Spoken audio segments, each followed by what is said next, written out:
ये नाले की गंदगी मैं कैमरामैन से कहूँगा, देखिए ये नाले का काम चल रहा है।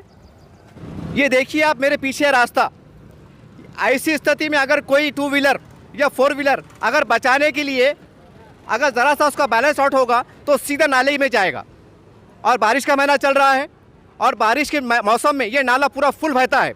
ऐसी स्थिति में अगर कोई टू व्हीलर वाला सीधा नाले में जाता है तो उसकी जान जाना आवश्यक है। इसी तरह से हम आगे के यहाँ पर रहने वाले एक नागरिक से पूछते हैं। सर आप यहीं रहते हैं? सर आपका पूरा नाम? जुनैद खान। सर आपको कितने सालों से नाले से तकलीफ़ है? नाले से अभी तकरीबन जब से रोड का काम चालू है 2 साल से तकलीफ़ है। ये बारिश के दिनों में आप यहाँ पर आपको कितनी तकलीफ़ होती है? बारिश के दिनों में ऐसा होता है कि पानी फुल भर जाता है, घर पे जाने की तकलीफ़ होती है, गाड़ियों का पानी इधर उधर फैलता है। और उसके अलावा इन्होंने रोड का हाइट भी बढ़ा दिया तो पानी पहले से ज़्यादा क्वांटिटी में अभी आ जा रहा है वहाँ पर। इसी तरह से मैं और आपको एक नागरिक से मिलाता हूँ। भैया आप यहीं रहते हैं? हाँ यहीं रहते हैं, कटकटी गेट पे। तो आपको ये नाले की समस्या कितने सालों से है? ये 2-3 सालों से ऐसी समस्या है और ये घान घीन ऐसी पड़ी रहती है, लोग बीमार हो रहे, यहाँ कोई देखता नहीं आके, सब अपना अपना देखते हैं बस, कुछ काम ही होता नहीं यहाँ पे। इसी तरह मैं आपको एक और नागरिक से मिलाने जा रहा हूँ। भैया आप यहीं रहते हैं? जी भाई हम यहीं रहते हैं, इस्लामी दरवाज़ा कटकटी गेट पर। भैया इस नाले के बारे में आपको बताइए ज़रा तफसील से, कितनी तकलीफ़ है आपको? भाई बताना क्या है, पब्लिक होशियार है, सबको दिख रहा है भाई कैसे अभी वायरस क्या चल रहा है। ये तकलीफ़ देखो भाई आप, बहुत ज़्यादा तकलीफ़ है। घान देख सकते हैं आप, पूरे नाले अभी तक साफ़ करने वाला आया था, घान निकाला पर वो फेंका नहीं अभी तक। आप देख सकते हैं यहाँ के नागरिकों में कितनी तकलीफ़ है, उनको कितनी तकलीफ़ का सामना है और किस तरह से ये लोग अपने जीवन गुजारते हैं। हमारी एसडीएम के माध्यम से यहाँ के मानव हक कमिश्नर की भी हमारी बहुत विनती है कि वो इस तरफ ध्यान दे, क्योंकि ये ऐसा क्षेत्र है, ये ऐसा नाला है जहाँ पर आसपास की आबादी का कुल मिला के देखा जाए तो 60-70 हज़ार के आसपास बनती है और यहाँ पर सैकड़ों की संख्या में लोग इस रास्ते से आते जाते हैं। पता नहीं हमारा शहर इतना बड़ा है, यहाँ पर हमारे कई सियासी नेता हैं और हमारा यहाँ पर सियासी नेतृत्व भी है, लेकिन पता नहीं फिर भी ये इतने वर्षों के बाद ये काम क्यों नहीं हो सका।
आज हम कटकट गेट आए हैं, आप देख सकते हैं।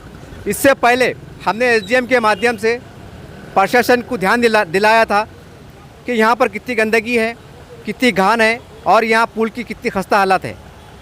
उसके बाद हमने देखा है कि यहाँ पर प्रशासन की ओर से, महानगर पालिका की ओर से एक काम की शुरुआत हो चुकी है, लेकिन जैसा हमेशा होता आया है कि काम की शुरुआत तो होती है लेकिन काम पूरी तरह से हो नहीं पाता। आप देख सकते हैं, मैं कैमरामैन से कहूँगा, ये देखिए आप, ये इस तरह से ये काम आज भी अधूरा है, जिसकी वजह से यहाँ के जनता को बेहद तकलीफ़ है, बहुत परेशानी है। यहाँ गंदगी की वजह से बहुत मच्छर घान होती है, जिसके कारण यहाँ पर आने वाले समय में बीमारियाँ फैलने का अंदेशा है। यहाँ की जनता ने माननीय कमिश्नर साहब से विनती की है कि वो जिस तरह से काम को शुरुआत दी गई है, यहाँ पर ये काम को रोका ना जाए और ये काम जितनी जल्दी हो सके पूरी तरह से समाप्त हो जाए। और यहाँ पर जिस प्रकार से पुल के आसपास टूटे फूटे रास्ते हैं, यहाँ की जनता ने मांग की है कि अगर किसी वजह से काम कम समय में पूरा नहीं हो पाता तो कम से कम डिवाइडर या कुछ बोर्ड लगाए जाए ताकि आने वाले को कोई घटना ना हो सके, कोई गाड़ी की घटना ना हो सके। आइए हम इसी मौके पर यहाँ पर हमारे समाजवादी पार्टी के जिला सदर, ये बहुत बड़े सोशल वर्कर है, कार्यकर्ता है, और इससे पहले यहाँ के ऊपर उन्होंने आवाज़ उठाई थी नालों के ऊपर से, जिसके बाद यहाँ पर नालों का काम भी हुआ था, जिसका उन्होंने प्रशासन को धन्यवाद दिया था। इस अवसर पर वो भी आज मौजूद हैं, मैं उनसे मिलाने जा रहा हूँ आपको। सर, इस मौके पे आप कुछ कहना चाहेंगे? देखिए, गुज़िश्ता 2 हफ्ते पहले हमने आपके माध्यम से इस कटकटगेट इलाके नाले को साफ़ सफाई के लिए प्रशासन को इस तरह राग़िब करवाया था और उसका फ़ायदा ये हुआ कि काम शुरू हुआ। मैंने महापौर साहब को भी जो निवेदन किया था कि नालों की सफाई की जाए, वो लॉकडाउन से पहले ही किया था 14 मार्च को, और जब उन्होंने ऑर्डर दिया तो उसको सबसे पहले उसका ये असर हुआ कि सबसे पहले औरंगाबाद में अगर कोई नाले का काम शुरू हुआ तो वो कटकट गेट इलाके का शुरू हुआ।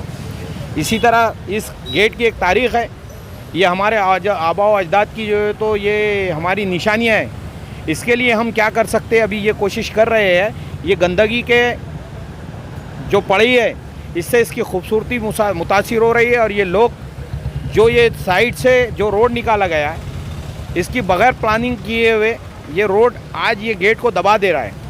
तो मैं प्रशासन से दरख्वास्त करूंगा फिर एक बार कि ये रोड को सही करे, इसकी खूबसूरती को बरकरार करने के लिए बजट मुख्तस करे, और यहाँ के एमएलए खासदार जो अपना रोल अदा कर सकते हैं इसमें करे, क्योंकि ये गुज़िश्ता जो 2 साइड से निकाला गया है, शिवसेना के पिछले पालक मंत्री भाई कदम ने इसे 2 करोड़ रुपए मुहैया कराया था।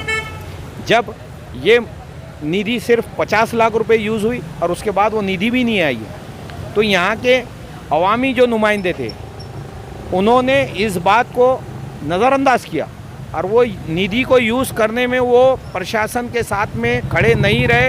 ये उनकी खामियां बोलो या एडमिनिस्ट्रेशन की जो है तो पॉलिसी बोलो, लेकिन चूँकि ये मुस्लिम इलाका है, बहुमूल्य इलाका है, यहाँ पर 60 से 70 हज़ार लोग रहते हैं और ये हमारे आबा व अजदाद की जो है तो पुरानी निशानियाँ हैं, तो हमें इनकी हिफाजत करना चाहिए। और फिर एक बार मैं यहाँ के एमएलए प्रदीप जायसवाल साहब से, हमारे खासदार इम्तियाज़ जलील साहब से दरख्वास्त करूँगा कि आप इस वक्त जो आवाम ने आपको एतमाद दिया और आपको वोट देकर चुन के लाए, आप उनका हक़ अदा कीजिए, वरना ऐसा ना हो जाए कि अवाम जब गुस्से में आए तो आपका क्या होगा आप बखूबी जानते हैं, क्योंकि अवाम का जो फ़ैसला रहता आखिरी फ़ैसला रहता।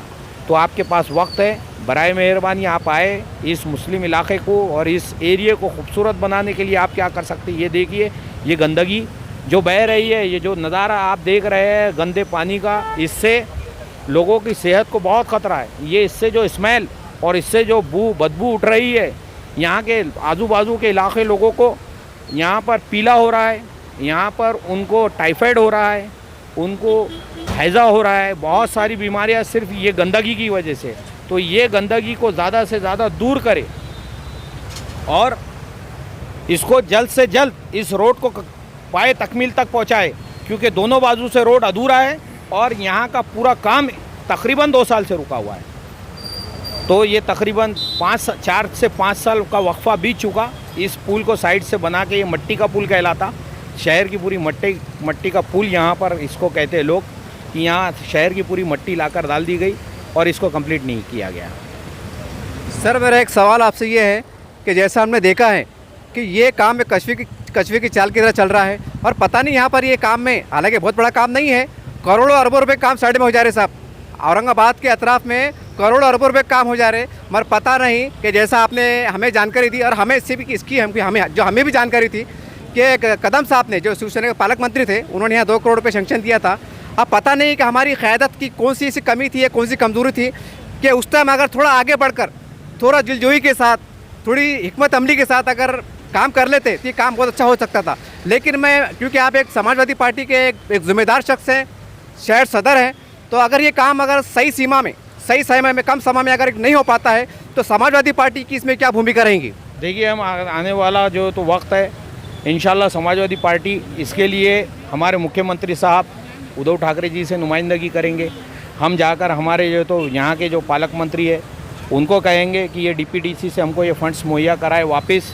कमिश्नर साहब को हम दरख्वास्त करते हैं कि वापस जल्द से जल्द इस पर हिकमत अमली तय करे और इसको काम को जल्द से जल्द कंप्लीट करे, वरना समाजवादी पार्टी अब जन आंदोलन इसके बारे में ना करते हुए या वक्त पड़ा तो हम इंशाल्लाह अदालत का दरवाज़ा खटखटाएंगे, क्योंकि आंदोलन करने से इनके कान नहीं हिल रहे, ये जो है तो गूंगे बहरे हो चुके। अब इंशाल्लाह हम अगली लाए अमल अदालत की ओर जाएंगे और अदालत से इसके लिए इंसाफ मांगेंगे अगर ये कंप्लीट नहीं होता है तो। ये थे समाजवादी पार्टी के शहर सदर ताहिर साहब, जिन्होंने बड़ी बेबाकी के साथ और खुलकर यहाँ के मसाइल की तरफ तवज्जो दिलाई। और हम समझते हैं कि हमारी एसडीएम की आवाज़ और यहाँ के एक समाजी नुमाइंदे की आवाज़ यहाँ का प्रशासन सुनेगा और यहाँ के हमारे सियासी जो लीडरान हैं वो भी कहीं ना कहीं हरकत में आते हुए इस काम की तरफ तवज्जो देंगे।